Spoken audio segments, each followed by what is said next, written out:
राधे राधे। हमारे YouTube channel में आप सभी लोगों का स्वागत है।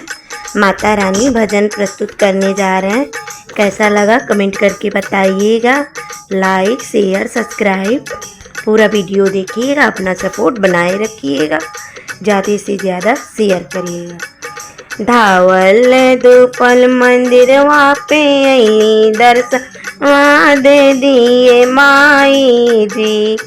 धावल दुपल मंदिरवा में अली दर्शनवा दे दिए माई जी। गौआ के लोग हमें पागल कहेन ज्ञानवा दे दिए माई जी।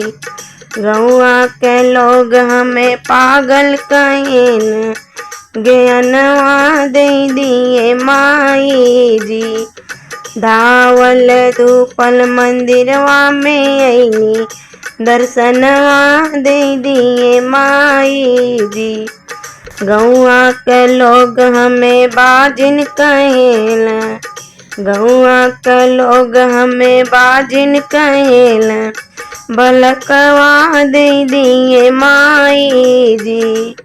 गौआ के लोग हमें बाजिन कहेला।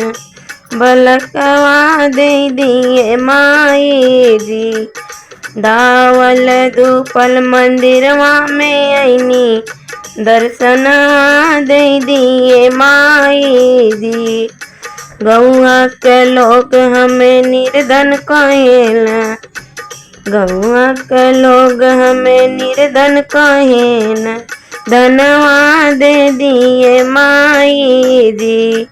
धावल धूपल मंदिरवा में अली दर्शनवा दे दिए माई जी।